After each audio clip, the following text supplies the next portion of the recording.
शांती. आज आहे 17/12/2025 मुरली. महावाक्य आहे, गोड मुलांनो, तुम्हाला मनसा वाचा कर्मणा खूप खूप खुशीमध्ये राहायचे आहे. सर्वांना खुश करायचे आहे, कोणालाही दुःख द्यायचे नाही. प्रश्न आहे, डबल अहिंसक बनणाऱ्या मुलांनी कोणत्या गोष्टी लक्षात ठेवायच्या आहेत? उत्तर आहे, पहिला पॉइंट आहे, हे लक्षात ठेवायचे आहे की अशी कोणती गोष्ट मुखावाटे निघू नये ज्यामुळे कोणाला दुःख होईल, कारण वाचेद्वारे दुःख देणे देखील हिंसा आहे. दुसरा पॉइंट आहे, आपण देवता बनणार आहोत, त्यामुळे वर्तन अतिशय रॉयल असावे. खाणे पिणे जास्त उत्कृष्टही नसावे किंवा जास्त निकृष्टही नसावे. गीत आहे, निर्बल से लड़ाई बलवान की, ये कहानी है दिए की और तूफान की. ओम शांती. गोड गोड सिकिल द्या मुलांना, अर्थात खूप खूप वर्षांनंतर भेटलेल्या मुलांना. बाबा दररोज पहिले हेच सांगतात की स्वतःला आत्मा समजून बसा आणि बाबांची आठवण करा. म्हटले जाते ना, अटेन्शन प्लीज. तर बाबा सांगतात, एकतर बाबांकडे अटेन्शन द्यायचे आहे. बाबा किती गोड आहेत. त्यांना म्हटले जाते प्रेमाचा सागर, ज्ञानाचा सागर. तर तुम्हाला देखील प्रेमळ बनायचे आहे. मनसा वाचा कर्मणा, प्रत्येक गोष्टीमध्ये तुम्हाला आनंदी असले पाहिजे. कोणालाही दुःख द्यायचे नाही. बाबा देखील कोणालाही दुःखी करत नाहीत. बाबा आलेच आहेत सुखी बनविण्याकरिता. तुम्ही देखील कोणालाही कोणत्याही प्रकारचे दुःख द्यायचे नाही. कोणतेही असे कर्म करता कामा नये. मनसामध्ये देखील येता कामा नये. परंतु ही अवस्था शेवटी होईल. कर्मेंद्रियांद्वारे काही ना काही चूक होते. स्वतःला आत्मा समजाल, समोरच्याला देखील आत्मा भाऊ समजून पाहाल, तेव्हा मग तुम्ही कोणाला दुःख देणार नाही. शरीरच बघणार नाही तर दुःख कसे द्याल? यामध्ये गुप्त मेहनत आहे. हे सर्व बुद्धीचे काम आहे. आता तुम्ही पारसबुद्धी बनत आहात. जेव्हा तुम्ही पारसबुद्धी होता तेव्हा तुम्ही खूप सुख पाहिले आहे. तुम्ही सुखधामचे मालक होता ना. हे आहे दुःखधाम. हे तर खूप सोपे आहे. ते शांतीधाम आहे, आपले स्वीट होम. मग तिथून पाठ बजावण्याकरिता आला आहात. दुःखाचा पाठ खूप वेळ बजावला आहे. आता सुखामध्ये जायचे आहे. म्हणून एकमेकांना भाऊ भाऊ समजायचे आहे. आत्मा आत्म्याला दुःख देऊ शकत नाही. स्वतःला आत्मा समजून आत्म्याशी बोलत आहोत. आत्माच तख्तावर विराजमान आहे. हा देखील अर्थात ब्रह्मातन शिवबाबांचा रथ आहे ना. मुली म्हणतात, आम्ही शिवबाबांच्या रथाचा शृंगार करतो, शिवबाबांच्या रथाला खाऊ घालतो. तर शिवबाबाच आठवणीत राहतात. ते आहेतच कल्याणकारी पिता. म्हणतात, मी 5 तत्वांचे देखील कल्याण करतो. तिथे कोणतीही गोष्ट कधी त्रास देत नाही. इथे तर कधी वादळे, कधी थंडी, काय काय होत राहते. तिथे तर सदैव वसंत ऋतू असतो. दुःखाचे नाव नाही. तो आहेच हेवन. बाबा आले आहेत तुम्हाला हेवनचा मालक बनविण्याकरिता. उच्च ते उच्च भगवान आहेत. उच्च ते उच्च पिता, उच्च ते उच्च सुप्रीम टीचर देखील आहेत. तर जरूर उच्च ते उच्चच बनवतील ना. तुम्ही हे लक्ष्मी नारायण होता ना. या सर्व गोष्टी विसरून गेला आहात. हे बाबाच बसून समजावून सांगतात. ऋषी मुनी इत्यादींना विचारत असत की तुम्ही रचयिता आणि रचनेला जाणता का? तर नेती नेती अर्थात आम्ही जाणत नाही म्हणायचे. जर का त्यांच्याकडेच हे ज्ञान नव्हते तर मग परंपरेने कसे चालत येईल? बाबा म्हणतात, हे ज्ञान मी आताच देतो. तुमची सद्गती झाली की नंतर मग ज्ञानाची गरजच नाही. दुर्गती होतच नाही. सतयुगाला म्हटले जाते सद्गती. इथे आहे दुर्गती. परंतु हे देखील कोणाला ठाऊक नाहीये की आपण दुर्गतीमध्ये आहोत. बाबांसाठी गायले जाते, लिबरेटर, गाईड, खिवय्या. विषय सागरातून सर्वांची नौका पार करतात. त्याला म्हटले जाते क्षीरसागर. विष्णूला क्षीरसागरमध्ये दाखवतात. हे सर्व आहे भक्ती मार्गाचे गायन. मोठे मोठे तलाव आहेत ज्यामध्ये विष्णूचे भले मोठे चित्र दाखवतात. बाबा समजावून सांगतात की साऱ्या विश्वावर तुम्हीच राज्य केले आहे. अनेकदा पराभूत झाला आहात आणि जिंकला देखील आहात. बाबा म्हणतात काम महाशत्रू आहे. त्याच्यावर विजय प्राप्त केल्याने तुम्ही जगतजीत बनाल. तर आनंदाने बनले पाहिजे ना.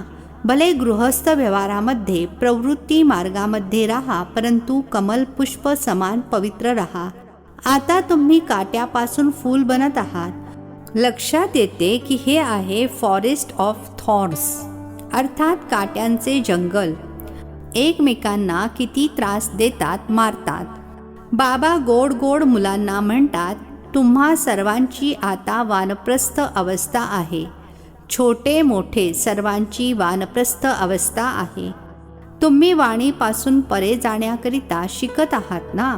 तुम्हाला आता सद्गुरू मिळाले आहेत. ते तर तुम्हाला वानप्रस्थमध्ये घेऊनच जातील. ही आहे युनिव्हर्सिटी. भगवानो वाच आहे ना, मी तुम्हाला राजयोग शिकवून राजांचाही राजा बनवतो. ते पूज्य राजे होते, तेच मग पुजारी राजे बनतात. तर बाबा म्हणतात, मुलांनो, चांगल्या रीतीने पुरुषार्थ करा, दैवी गुण धारण करा. भले खा प्या, श्रीनाथद्वारेला जा. तिथे तुपातील पदार्थ पुष्कळ मिळतात. तुपाच्या विहिरी देखील आहेत. मग ते सर्व खातात कोण? पुजारी. श्रीनाथला आणि जगन्नाथला दोघांनाही काळे बनवले आहे. जगन्नाथच्या मंदिरामध्ये देवतांची घाणेरडी चित्रे आहेत. तिथे भाताचा हंडा शिजवतात. तो शिजल्यावर त्याचे 4 भाग होतात. फक्त भाताचाच भोग लागतो, कारण आता साधारण आहेत ना. या बाजूला गरीब आणि त्या बाजूला श्रीमंत.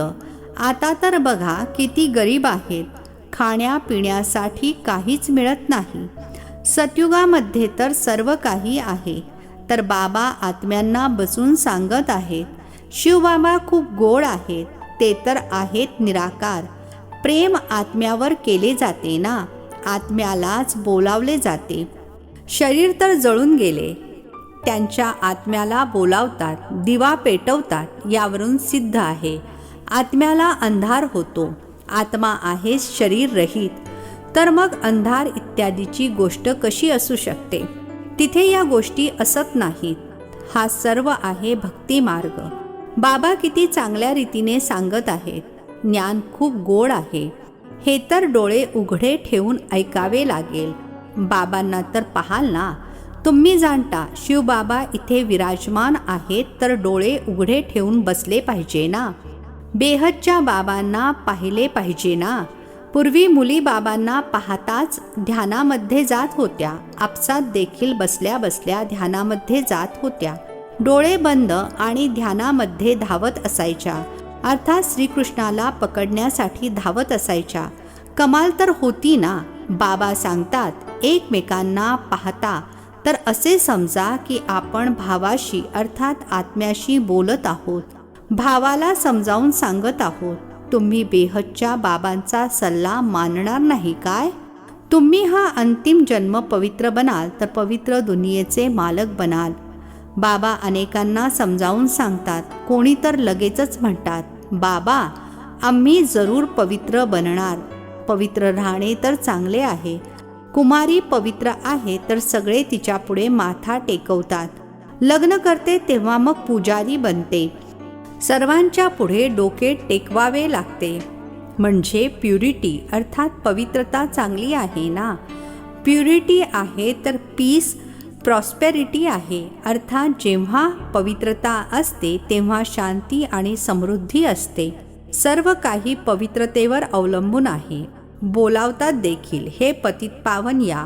पावन दुनियेमध्ये रावण असतच नाही. ते आहेच रामराज्य. सर्वजण क्षीरखंड होऊन राहतात. धर्माचे राज्य आहे तर मग रावण कुठून आला? रामायण इत्यादी किती प्रेमाने बसून ऐकवतात. ती सर्व आहे भक्ती. तर मुली साक्षात्कारामध्ये डान्स करू लागायच्या. सच की बेडी अर्थात सत्याच्या नौकेचे तर गायन आहे. हलेल परंतु बुडणार नाही.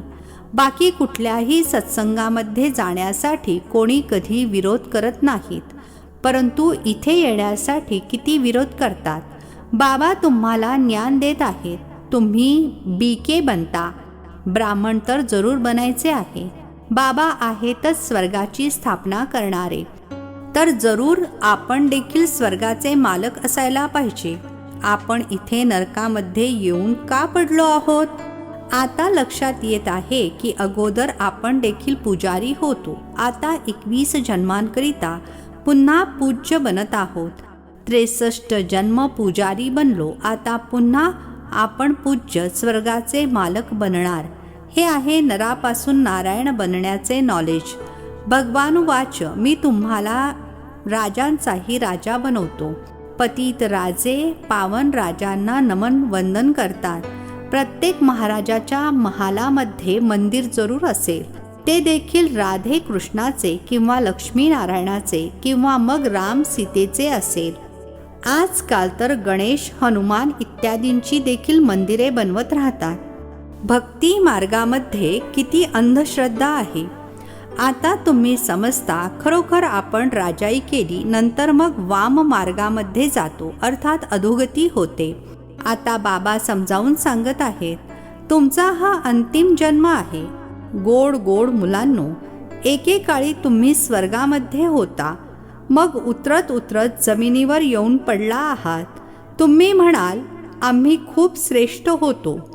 आता बाबा पुन्हा आम्हाला श्रेष्ठ बनवत आहे. आपण दर 5000 वर्षांनंतर शिकतच येतो. याला म्हटलेच जाते वर्ल्डची हिस्ट्री जॉग्रॉफी रिपीट अर्थात जगाच्या इतिहास भूगोलाची पुनरावृत्ती. बाबा म्हणतात मी तुम्हा मुलांना विश्वाचा मालक बनवतो. साऱ्या विश्वामध्ये तुमचे राज्य असेल. गाण्यामध्ये देखील आहे ना, बाबा तुम्ही असे राज्य देता जे कोणी हिरावून घेऊ शकत नाही. आता तर किती पार्टिशन्स अर्थात फूट आहे. पाण्यावरून जमिनीवरून किती भांडणे होत राहतात. आपापल्या प्रांताची काळजी घेतात. काळजी घेतली नाही तर तरुण मुले दगडफेक करायला लागतील. ते लोक समजतात हे नवीन जवान शक्तिशाली बनून भारताचे रक्षण करतील, तर ती शक्ती आता दाखवत राहतात. दुनियेची हालत बघा कशी आहे. रावण राज्य आहे ना. बाबा म्हणतात हा आहेच आसुरी संप्रदाय. तुम्ही आता दैवी संप्रदायाचे बनत आहात, तर मग देवतांचे आणि असुरांचे युद्ध कसे बरे होईल? तुम्ही तर डबल अहिंसक बनता. ते आहे डबल अहिंसक. देवी देवतांना डबल अहिंसक म्हटले जाते. अहिंसा परमो देवी देवता धर्म म्हटले जाते. बाबांनी समजावून सांगितले आहे, कोणाला वाणीद्वारे दुःख देणे ही देखील हिंसा आहे. तुम्ही देवता बनत आहात तर प्रत्येक गोष्टीमध्ये रॉयल्टी असायला हवी. खाणेपिणे इत्यादी खूप उत्कृष्टही असू नये आणि खूप निकृष्टही नसावे, मध्यम असावे. राजा इत्यादी फार कमी बोलतात. प्रजेचे देखील राजावर खूप प्रेम असते. इथे तर पहा काय सुरू आहे. किती आंदोलने होतात. बाबा म्हणतात जेव्हा अशी परिस्थिती होते तेव्हा मी येऊन विश्वामध्ये शांती स्थापन करतो. गव्हर्नमेंटला वाटते सर्वांनी मिळून एक व्हावे. भले सर्व ब्रदर्स तर आहेत, परंतु हा तर खेळ आहे ना. बाबा मुलांना सांगतात तुम्ही अजिबात काळजी करू नका. आता धान्याचा तुटवडा आहे. तिथे तर धान्य इतके असेल, पैशाशिवाय जितके पाहिजे तितके मिळत राहील. आता ती दैवी राजधानी स्थापन करत आहे.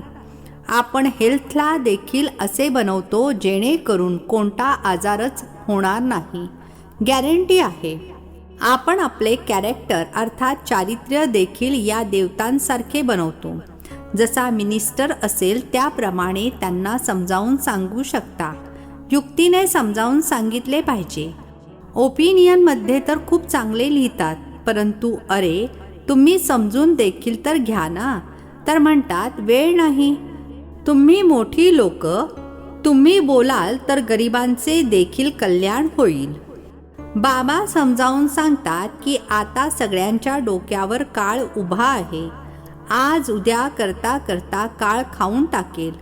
तुम्ही कुंभकर्णासारखे बनला आहात. मुलांना सांगताना देखील खूप मजा येते. बाबांनीच ही चित्रे इत्यादी बनवून घेतली आहेत. दादाला अर्थात ब्रह्मा बाबांना थोडेच हे ज्ञान होते. तुम्हाला वारसा लौकिक आणि पारलौकिक पित्याकडून मिळतो. अलौकिक पित्याकडून अर्थात ब्रह्मा बाबांकडून वारसा मिळत नाही. हे तर दलाल आहेत, यांच्याकडून वारसा मिळत नाही. प्रजापिता ब्रह्माची आठवण करायची नाहीये. ब्रह्मा बाबा म्हणतात, माझ्याकडून तर तुम्हाला काहीही मिळत नाही. मी देखील शिकत आहे. वारसा आहेच मुळी एक हदचा आणि दुसरा बेहदच्या पित्याचा. प्रजापिता ब्रह्मा कसला वारसा देणार? बाबा म्हणतात, मामेकम अर्थात मज एकाची आठवण करा. हा तर रथ आहे ना, रथाची काही आठवण करायची नाही आहे ना. उच्च ते उच्च भगवंताला म्हटले जाते. बाबा आत्म्यांना बसवून समजावून सांगत आहेत, आत्मा सर्व काही करते ना. एक खाल अर्थात शरीर सोडून दुसरी घेते. जसे सापाचे उदाहरण आहे. भ्रामरी देखील तुम्हीच आहात. ज्ञानाची भूभू करा. ज्ञान ऐकवता ऐकवता तुम्ही कोणालाही विश्वाचा मालक बनवू शकता. जे बाबा तुम्हाला विश्वाचा मालक बनवत आहेत, अशा बाबांची तुम्ही का नाही आठवण करणार? आता बाबा आले आहेत तर वारसा का नाही घेतला पाहिजे? असे का म्हणता की वेळच मिळत नाही? चांगल्या चांगल्या मुलांना तर सेकंदात समजते. बाबांनी समजावून सांगितले आहे. लोक लक्ष्मीची पूजा करतात. आता लक्ष्मीकडून काय मिळते आणि अंबेकडून काय मिळते? लक्ष्मी तर आहे स्वर्गाची देवी. तिच्याकडे पैशांची भीक मागतात. अंबा तर विश्वाचा मालक बनवते. सर्व मनोकामना पूर्ण करते. श्रीमताद्वारे सर्व मनोकामना पूर्ण होतात. अच्छा, गोड गोड खूप खूप वर्षांनंतर भेटलेल्या मुलांप्रती मात पिता बाप दादांची प्रेमपूर्वक आठवण आणि सुप्रभात. आत्मिक पित्याचा आत्मिक मुलांना नमस्ते. आम्हा आत्मिक मुलांचा आत्मिक पित्याला नमस्ते. धारणेसाठी मुख्य सारांश आहे. पहिला पॉइंट आहे, या कर्मेंद्रियांद्वारे कोणतीही चूक होऊ नये यासाठी मी आत्मा आहे ही स्मृती पक्की करायची आहे.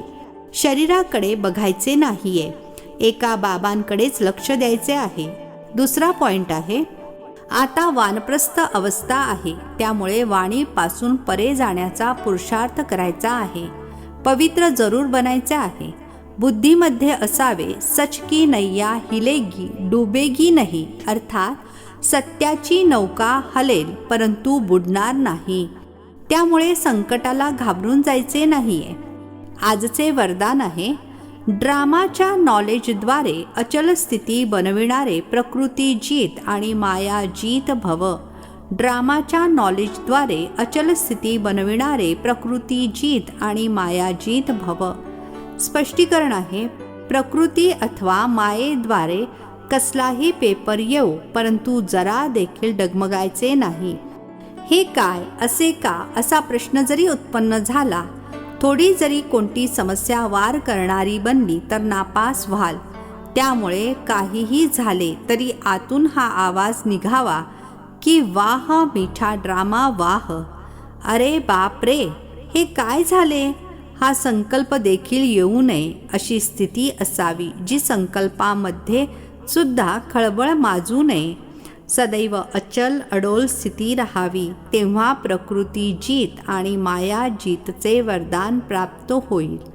स्लोगन आहे, खुशखबरी ऐकून आनंद देणे हेच सर्वात श्रेष्ठ कर्तव्य आहे. खुशखबरी ऐकून आनंद देणे हेच सर्वात श्रेष्ठ कर्तव्य आहे. अव्यक्त इशारे. आता संपन्न अथवा कर्मातीत बनण्याचा ध्यास धरा. महारथींचा पुरुषार्थ आता विशेषतः याच अभ्यासाबद्दल आहे. आता आता कर्मयोगी, आता आता कर्मातीत स्टेज. जुन्या दुनियेमध्ये, जुन्या अंतिम शरीरामध्ये कोणत्याही प्रकारच्या व्याधीने आपल्या श्रेष्ठ स्थितीला अशांतीमध्ये आणू नये. स्वचिंतन, ज्ञानाचे चिंतन, शुभचिंतक बनण्याचे चिंतनच चालावे. तेव्हा म्हणणार कर्मातीत स्थिती. अच्छा. ओम शांती. नवनवीन मराठी व्हिडिओज प्राप्त करण्यासाठी सबस्क्राईब करा मराठी गॉड रिपोर्ट चॅनलला.